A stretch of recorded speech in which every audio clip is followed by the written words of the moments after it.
Good morning. It's Monday morning, which means it's time for another episode of Brunansky's Vlog. This is episode 9. Thanks for joining us. Now, if you've already clicked subscribe, thanks for coming back. And if this is your first time watching, now would be a great time to go ahead and click subscribe and join the fan film community here on this channel. We got a lot to talk about. There's a lot of things that popped off in the news. And now that it's September, we're going to go ahead and take a short little bit towards the end of the show to cover what I think were my top 5 favorite films of this summer. So make sure you stick around for that.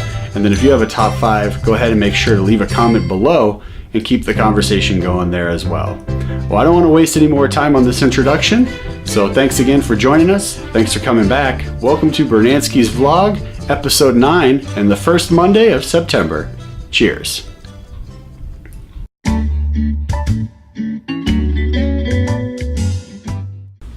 Blade Runner 2049 has released its first short video of 3 entitled 2036 Nexus Dawn, and highlights events that occurred in between the original Blade Runner and the new film, specifically highlighting the character Neander Wallace, played by Jared Leto, and his new replicants. I threw the link for this in the show notes below, so if you want to check it out, you can absolutely do that.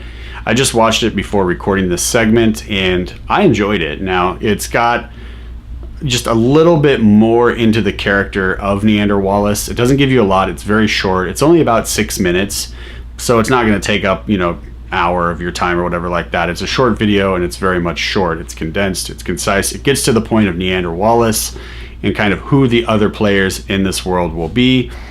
It sets in an office where he kind of shows off his new replicants and kind of gives you a little bit more into his thought process as to why the replicants are important. Also, as I just stated in the report itself, it's one of 3. Now, before you watch it, the director, Denis Villeneuve, actually gives you a little bit more into why he's doing these little shorts. And that's when I found out there's actually 3.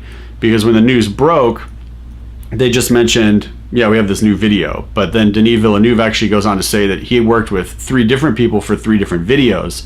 So we actually get to look forward to 2 more videos that are going to highlight specific characters that are all part of this new story, but we get backstory on them. Now, I'm sure when the movie comes out in theaters and then it does gangbusters there, is what I'm assuming, because it looks great. I mean, the cinematography in this film looks gorgeous.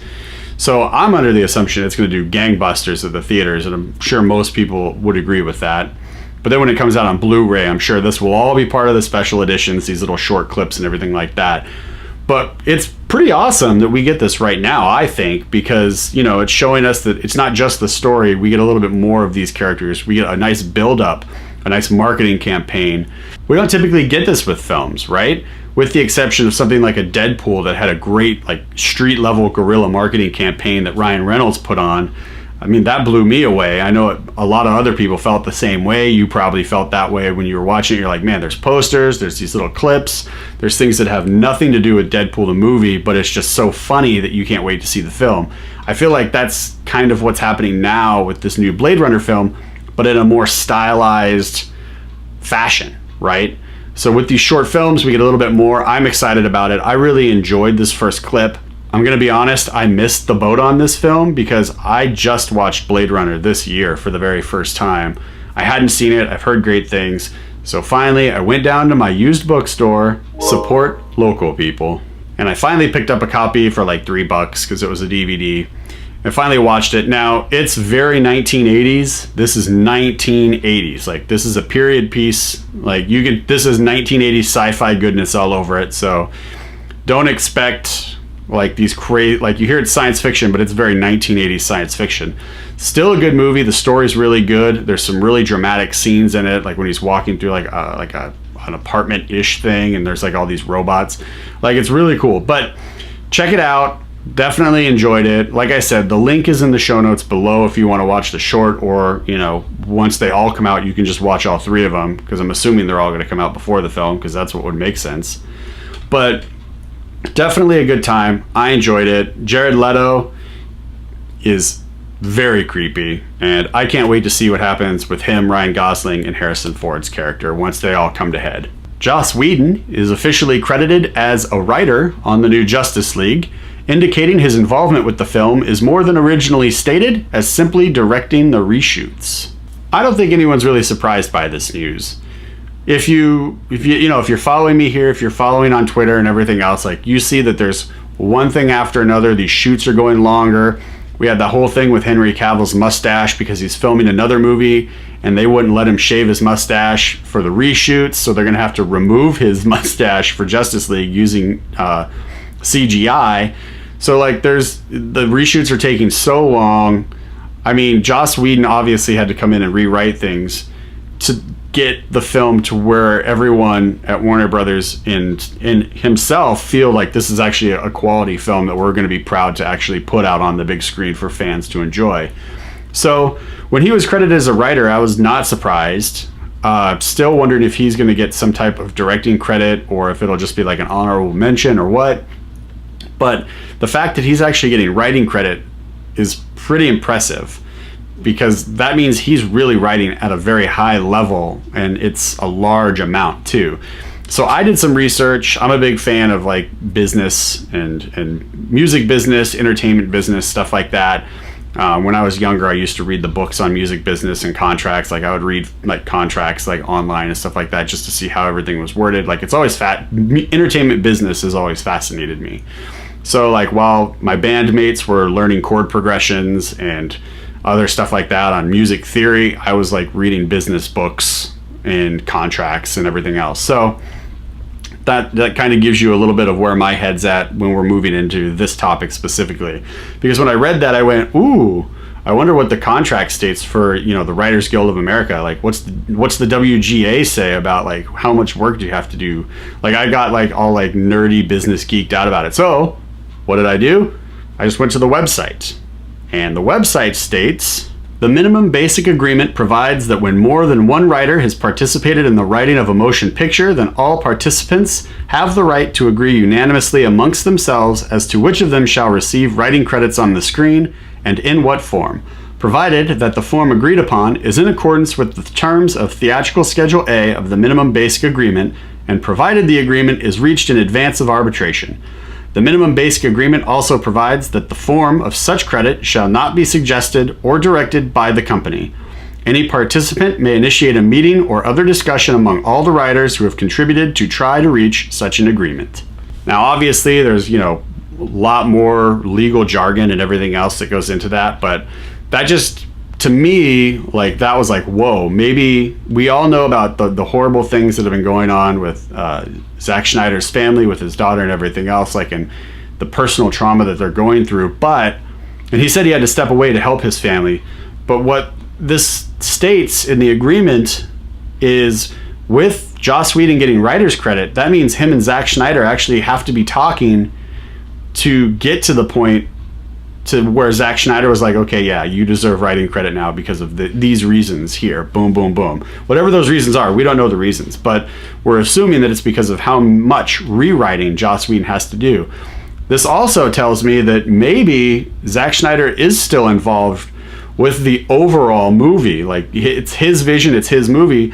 So I'm led to believe, based on that Joss Whedon is still actually going to Zack Snyder and being like, okay, guy, here's what's going on, here's what we've rewritten, like, does this still jive with your idea of what the movie should be?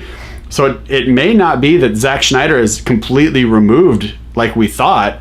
It might actually mean that he's still involved, he just can't be involved at the level he was because of everything that's going on in his personal life with his family, which is perfectly understandable.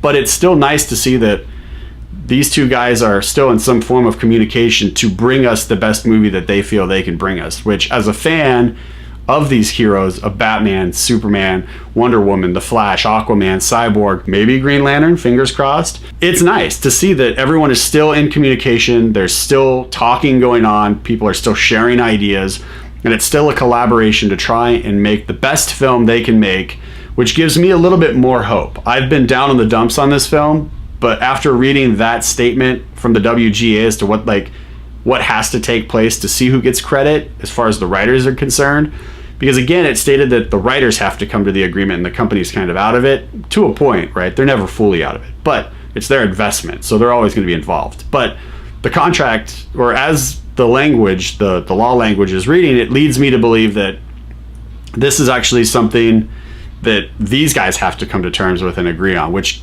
makes me think that he's still involved, Zack Snyder, and Joss Whedon is still bouncing ideas off of him, and he's still bouncing off of ideas off Joss to make sure that when Justice League hits theaters, it is the best version that they could agree on, and Warner Brothers could agree on, to deliver to us movie fans and, DC fanboys and fangirls. So fingers crossed that everything is still on the ups and we're actually getting a better movie than what was originally probably going to be delivered before all of the tragedy struck. Warner Brothers continues to be in hot water, not just with the fans of the DCEU, but with the courts. The Hollywood Reporter posted the news that a Virginia judge has largely rejected the studio's motion to dismiss, and a court date is tentatively scheduled for April 16th. This all stems from Gerald Brittle, who published a book about the characters the Warrens in 1980 called The Demonologist. A motion picture was prohibited without Brittle's consent. Now, if this is the first you're hearing about it, let me give you a little bit more to that news soundbite, right? So this all deals with The Conjuring and The Conjuring 2.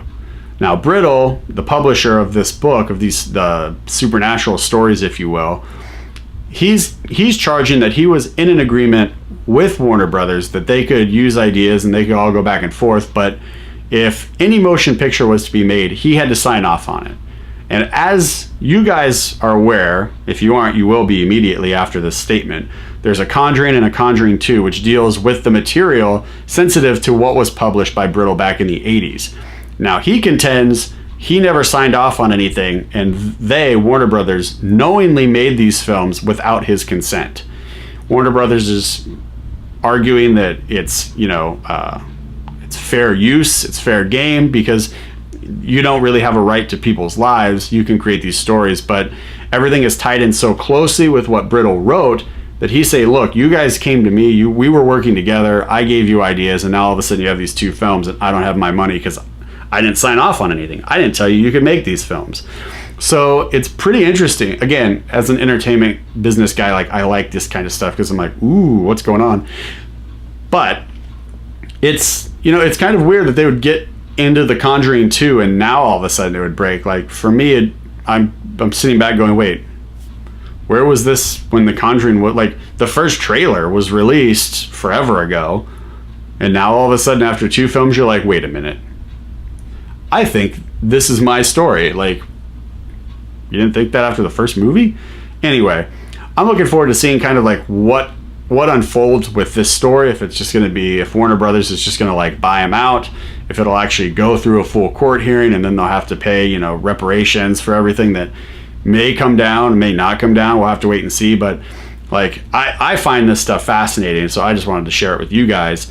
And I'm looking forward to seeing kind of what unfolds and what unravels with this story going forward, especially now we have to wait till April for the court hearing, but it might not even go to court. There may be, like I said, deals on the side to actually satisfy all parties involved, and Warner Brothers may be able to get out of this and continue making Conjuring films because apparently they seem to be popular. Chris Hemsworth and Jeff Bridges are set to star in Bad Times at the El Royale. This film takes place in the 1960s and is a thriller about a shady cast of characters who violently collide at a hotel near Lake Tahoe.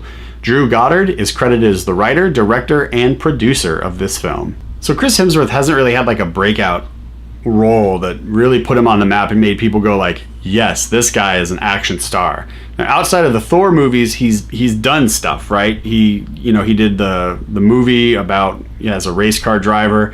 He did the movie Heart of the Sea, where it was the Moby Dick story. He did Ghostbusters. He did Vacation, National Lampoon's Vacation. He was in the movie where he was the hacker, the computer hacker. He's had other roles, but they're mostly forgettable, in my opinion. I know he has these movies, but I can't remember, much about the films because it was just okay. So I'm hoping that, with this next film coming out here, that it could be something special, and that could be the thing that really tricks him in the, tricks the light on, and you're just boom, oh my gosh, yes, Chris Hemsworth, this is phenomenal. I know people who've watched these movies, myself included, that have thought wow, he's really got some good comedic chops, and he's also built for action. So I'm wondering if this film is going to be something similar to like Seven Psychopaths or Lucky Number 11 or Smoking Aces, where you have like these kind of indie but major release indie films with a lot of good character, quick, like not a lot of story, but like compact storytelling that's really good. So like everything is just moving, like it's streamlined storytelling to where like you know what's going on. They're not wasting any time. They're not skimping out on any of the details, but they're also not like over embellishing anything. Like you're just getting to the point. We're moving the story along, and it's a great time in the theater. At the same time, it doesn't get a lot of critical response, and it doesn't make that much money. Like you're looking like the $20 to $30 million range-ish kind of for opening weekend. And then once it hits, you know, DVD, Blu-ray, and VOD services, like that's when everybody starts watching it, and that's when it becomes like a cult classic, right? So this kind of feels like it could have that potential. Now, I could be wrong. This could be a blockbuster success.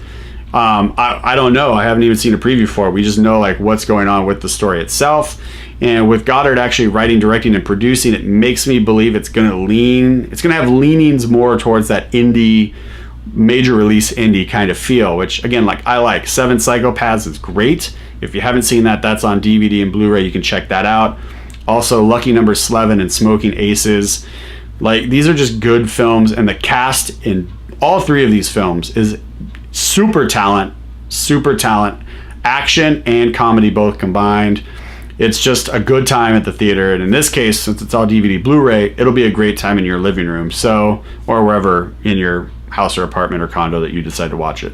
These are good movies, and I feel like this film in particular leans a little bit towards that style of storytelling, which so far I'm a fan of. So if Goddard can deliver on this, doing everything, writing, directing, and producing, and he can bring in more people with a lot of talent like Hemsworth and Bridges to support these two guys, I'm on board. I can't wait to see the first trailer, and I can't wait to see more of what unfolds with this specific story. So yeah, bring it. I'm ready. I'm excited. Let's go. All right, honorable mentions this week. James Gunn of Guardians of the Galaxy Volume 1 and 2 fame got the green light to make a Starsky and Hutch TV series for Amazon. Star Wars Force Friday was this past weekend. Lots of new images dropped from the Digital Topps card series, so check those out online. The Crow is moving to Sony for a remake. Sony is also rumored to be making a Nightwatch movie with eyes on Spike Lee to direct, and this is Nightwatch, the Marvel character. Titans on the WB streaming app has cast Brenton Thwaites as Dick Grayson, aka Robin or Nightwing, depending upon how old they want the Titans to be. And Suicide Squad 2 delayed filming until the fall of 2018 due to Will Smith's busy schedule. He's currently working on the new live-action Aladdin film and a movie entitled Gemini. All right, so that's it for the news this week. Go ahead and sound off in the comments below with your thoughts about anything, and keep the conversation going with fellow movie lovers and movie watchers down there. We're going to go ahead and move now into the next segment, so let's go ahead and roll to that right now.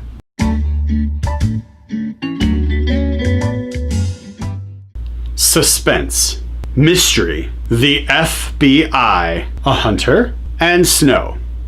A lot of snow. So let's dive in and take a look at Wind River in this box office review. First of all, going into the theater, I really did not know much about this movie. I had watched the trailer the night before, and what I gathered from the trailer was that it was a murder mystery set in the snow, and Jeremy Renner's character is a hunter, and Elizabeth Olsen is an FBI agent, and Graham Greene is a tribal sheriff. That's really all I knew going into the theater. Now, the overall film is actually a lot darker and more intense than the trailer I saw. The trailer I saw made it look like it's just going to be a murder mystery, when in fact it actually turns out to kind of be like a little bit of a mystery / psychological thriller in a way, but it doesn't really go full board into the psychological thriller aspect of it. We do get to see kind of what happens in the mind with Jeremy Renner's character, since he's a hunter. His character is basically the one who moves the narrative forward in the story. So we actually enjoy the film for what it is through his viewpoint as a hunter. Now, to go along with that, the story at the very beginning the better part of actually the movie is very slow. Because again, Jeremy Renner's character is a hunter, so he is very methodical and patient. He's used to tracking predators in the wild to kind of eliminate them and hunt them down so they don't kill off the other wildlife population in Wind River. Now, Wind River is a city that's in Wyoming, and it is part of a Native American community, so it's on a reservation. So that's why the FBI has to get involved, and that's why we have the tribal police with, again, Graham Greene. On the poster, it gives only Jeremy Renner and Elizabeth Olsen star credit. I would actually argue that Graham Greene should be on that poster as well as a leading star, because I feel like throughout the film, his character is just as present with as much screen time as the other two. If it's Jeremy Renner, it's Graham there as well. If it's Olsen, it's Graham. So there are a few moments where Graham isn't around and it's just Renner and Olsen, but for the most part, he's right there with them throughout every step of the way up until the ending. So I feel like, in my mind, he should be on that poster as well, but it is what it is. So the film itself is written by Taylor Sheridan. Now, this name might be familiar to you if you saw the film Sicario or Hell or High Water. He wrote those. Now, if you saw Sicario, you know what a brilliant film that was, and also what a very violent film that was. The opening of the movie takes place, and they're basically busting what they think is a drug house, and when they pull down the drywall, they notice that there are bags of dead bodies in the wall.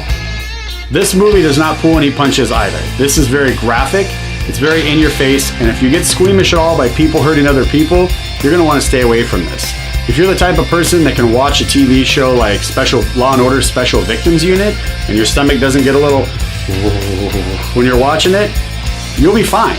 But if your stomach does get the... Stay away from this film. This is not the film for you. The majority of the film, like I just previously mentioned, it is very slow. It takes time to get to where the real action takes place and where the drama builds, and it gets very, very intense. And it's all happening on screen because, again, Sheridan does not pull any punches. His view of what life is like in this film is right there on full display for us as movie watchers. And you gotta have a tough stomach to make it through this film because it is very, again, in your face. Spoiler alert. Once Jon Bernthal's character makes an appearance, do not leave the theater. Do not take a bathroom break. Do not go get a refill of soda or whatever. Stay in your seat because this is where the action really picks up and the movie gets incredibly intense and dramatic. And from there to the very end of the film, this film is sprinting. Everything up to it takes time. It's very slow. The movie is under 2 hours. It feels like a 2.5 hour movie because of how long it takes to get to the ending of the film when all of a sudden, at once, it's just intense action, non-stop, in your face, and then we get the ending of the film. So once Jon Bernthal's character appears, do not leave the theater because this is what you've been waiting for the entire time. All of that slow buildup, all of that watching Jeremy Renner hunt through the woods and follow tracks and markings is all leading up to this climactic point of the film, and you don't want to miss it. So again, I can't stress this enough. It is very graphic. It is going to make some people squeamish, and if you have any type of history where you're like, I can't watch anything where people get hurt or injured or abused or anything like that, stay away from this. Don't watch this film. I'm telling you right now. But if you can stomach it, if you can get through the tough aggression and violence and everything else that takes place at the ending of this film, then I think you'll enjoy the film for what it is because it's a very well-written piece. It's very well-written characters. All the characters are three-dimensional. None of them feel like they're just added for the sake of being added. The security guards that work with the police and the FBI at the end of the film are there, and they actually create a new level of tension that wasn't there before, and they do a great job adding that tension.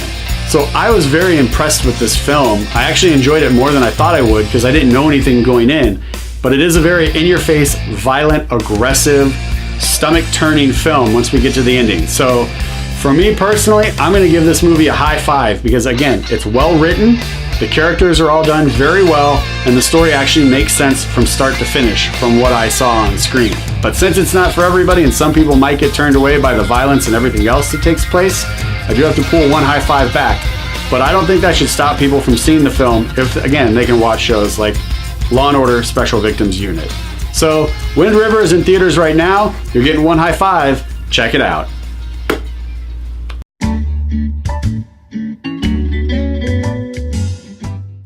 All right, so it's Monday morning, which means the box office results are in.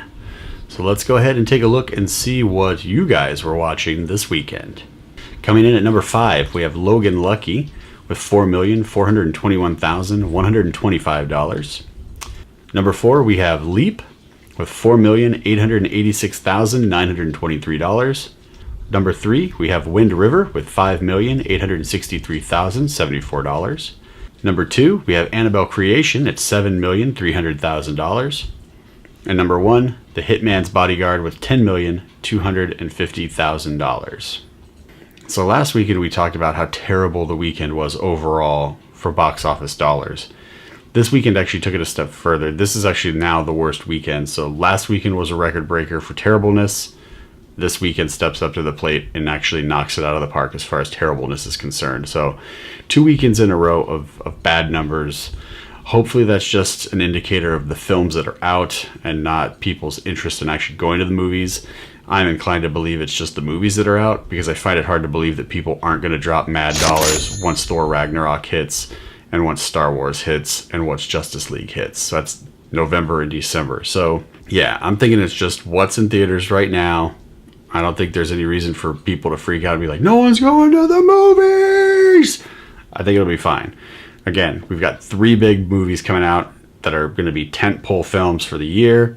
Again, that's Thor Ragnarok, Justice League, and the new Star Wars movie. So I think we're going to finish the year strong. I really don't think we have anything to worry about. I just think, school starting up, kids going back to college, people getting back into a new mode of life with everything going on with at school, at work, and everything else. I think this last couple weeks has just been a fluke.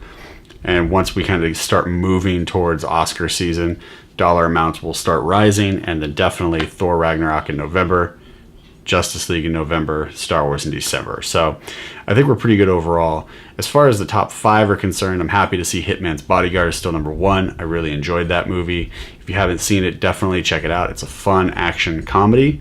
It's a lot of over-exaggerated hyper-violence, and I think Samuel L. Jackson holds the record for the usage of the F word in one single film. So you have been warned. It's rated R for a reason. As far as Wind River goes, that didn't really get a lot of publicity. I really didn't know anything about it before I saw it, as you just heard from my review. But still an entertaining flick, and the story is well written. But again, as I mentioned, it's very graphic, and it's rated R for disturbing images, which is not an understatement. That's very real to this film. And then Annabelle Creation, I'm surprised is still in the top 5. It's been getting a lot of positive press, but coming into September, now that it's the first Monday of September, surprised to see a horror flick right there, before Halloween. Usually I would expect to see the horror stuff in the October, getting closer to Halloween. But as we're about to talk about, there's another horror movie coming out this week, so they might just be getting a head start on things so they don't get kind of lost in the shuffle of what's coming out, what is out. They want to stand on their own and really make an impact, which they seem to be doing. So kudos to everybody at Annabelle Creations. As you guys know, I'm not a horror guy, but give credit where credit is due. Annabelle Creations, everybody on that team, you guys have did a great job so far with your film. All right, let's move on to what's coming out in theaters this week. So coming out this week, we have Stephen King's It, we have Home Again, and we have just an honorable mention. It's the 35th anniversary, and it's a re-release of Star Trek II, The Wrath of Khan. I might get out to see Star Trek II, Wrath of Khan, and I might get out to see Home Again. Stephen King's It, nope. Can't do it.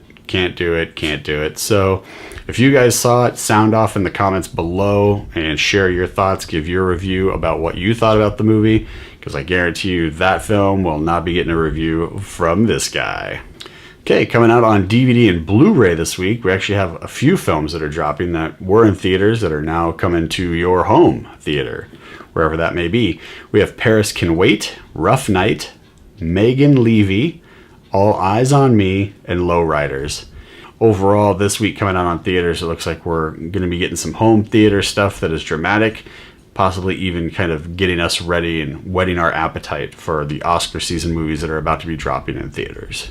All right, so just a special quick mention. Like I said, it is the first Monday in September, and while the calendar still says it's summertime, I mean, as movie watchers, we know that the summer movie schedule is officially over, and we're ready to move now, just like television, into the fall schedule, kind of what's coming out with all these different types of films. Like I said, we're going to be getting a lot more of the dramatic stuff because it's Oscar season, and that's when they really start to push those human pieces. So to wrap things up from the summertime, and a summer movie for me is anything that starts after May 1st and goes all the way to the end of August. So anything after May 1st and before September 1st. I know they creep some action blockbusters in at like the end of March and sometimes in April. We have to discount those. That's springtime, right? That's not summer. Summer for me is May 1st all the way to the beginning of September. September 1st is the cutoff date. Once you hit September 1st, donezo. Let's look at what I think are my top 5 films from this summer. All of these films have been reviewed by moi. So you can check in the show notes below. The link for the blog, Brunansky's blog, is there. And you can go visit what I thought of those films because my review has already posted. So coming in now in alphabetical order, not in level of enjoyment, but just alphabetically, we have Alien Covenant. I really enjoyed Alien Covenant. I thought that the story overall was done rather well. But more importantly, Michael Fassbender's character was done brilliantly. Now, he plays 2 different people. He plays 2 different robots, but both are so different in their design that I really enjoyed the film overall with what he gave us on screen twice. Next up is Baby Driver. As you guys know, once I saw Baby Driver, it was my favorite movie for most of the summer. I loved Baby Driver, the soundtrack in it, the way it was designed, the characters, the way they told the story, everything about Baby Driver I enjoyed. I saw it multiple times in theaters. If you haven't seen it, definitely check it out once it hits streaming and DVD Blu-ray. Coming up after that is The Big Sick. I was just charmed by this film. It was so nice. It was such a nice upbeat kind of positive comedy, romantic comedy, even though there's a lot of sadness in the story because of the title, The Big Sick. There's a sickness, there's an illness that happens with the character Emily. So there is that kind of somber tone throughout, but it still remains lighthearted. And the actors in it who are playing the real life people did such a great job of being believable that I just adored this film, and I hope you guys got out to see it because it's still doing very well across the board as far as critics are concerned. So if you haven't, check it out once it's available on DVD and Blu-ray. Next up is Dunkirk, Christopher Nolan's war epic. Everything about this film I just enjoyed. Even on my review that I did for this channel, not just the written review, but for Brunansky's vlog, I even talk about the sound design in that film, which isn't something you typically hear about. Everything about this film I enjoyed.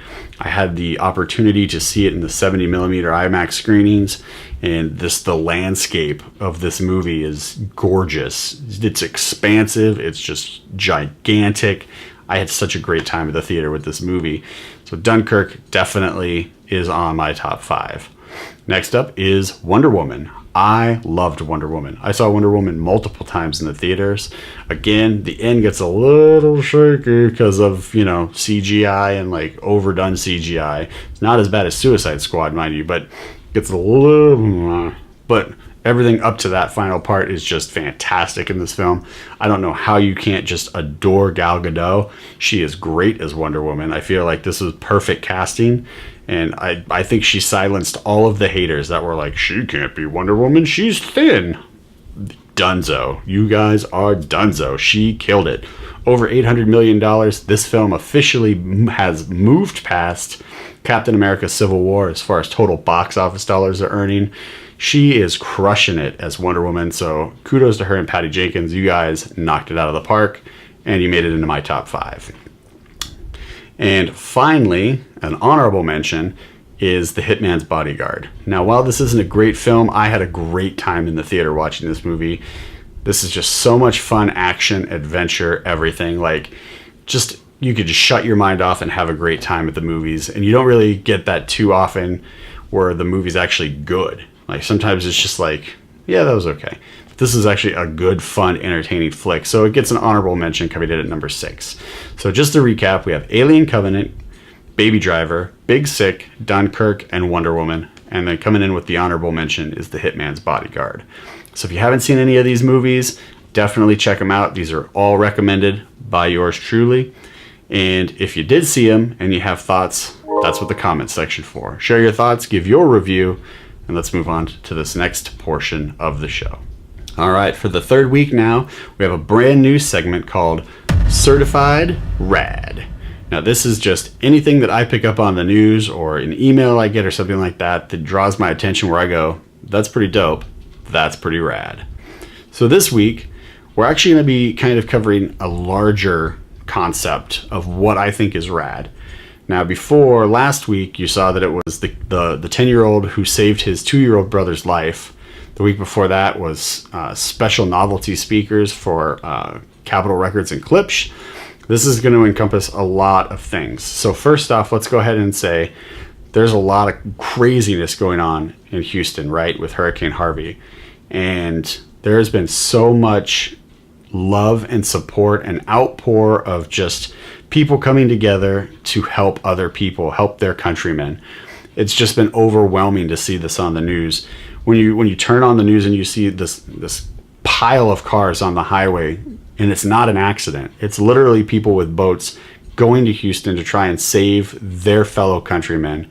It's overwhelming to see just how much love and support is in this country because we get so much negativity on the news. It's overwhelming how much negativity the news just throws in our face all the time about, well, you shouldn't like this group of people because of this reason, and you shouldn't like this group of people because of that reason. And even though Hurricane Harvey is a terrible thing that's happening, it has somehow brought out the best in us as Americans. And for that, you guys are certified rad. Just an overwhelming emotional response every time I turn on the news, and I'm just like, yes, that's my America. Thank you to everybody who has been able to get out there and put their boots on the ground to help their fellow countrymen in this terrible, terrible time. Thank you to everybody else at home who, while you might not be able to get over there to help, you've still been donating and you've still been doing everything you can to support the cause and to help folks in need. So that being said, if you text right now, Red Cross, the word Red Cross on your phone, if you text that to 90999, you will actually send a $10 donation to the Red Cross, and that will actually help more people who are in the affected areas. So again, if you take your cell phone out and you just text the word Red Cross to 90999, you'll actually send $10 to the Red Cross so that they can continue to help and support all of the victims from Hurricane Harvey. Now, if you're wondering, well, how does I get the $10 to them? It actually comes out of your next billing cycle. So it's going to be on your cell phone bill. So if you see that, don't freak out. That's what that $10 is for. For more information, or if you're looking for other ways to donate, I found this information on a Forbes article, and I put the link for the Forbes article in the show notes below. So you can click on that link. It'll take you to the Forbes article, which will show you kind of a couple other links that you can visit if you want to donate and you want to help, but you don't necessarily want to give the $10 to Red Cross. There are other options available. And again, it's all in the show notes below. But if you are watching this right now, just take your cell phone out, text the word Red Cross, one word, just like you see it here on the screen, Red Cross, to 90999, and that'll actually send $10 over. And a special shout out to JJ Watt, because this guy is going gangbusters on his money that he's been raising.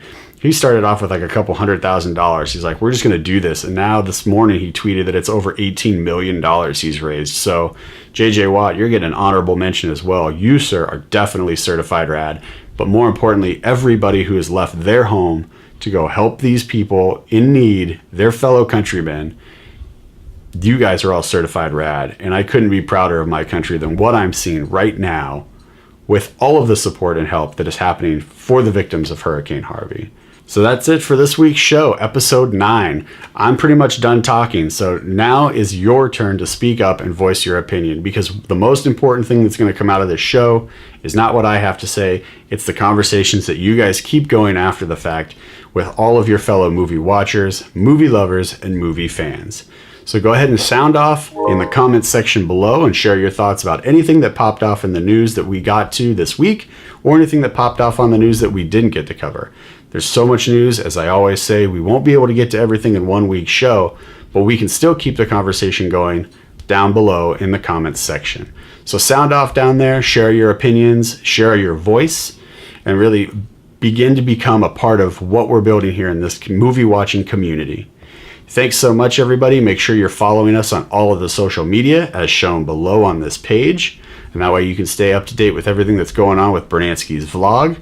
And as always, we will see you next Monday. Take care. Have a great week. Bye-bye.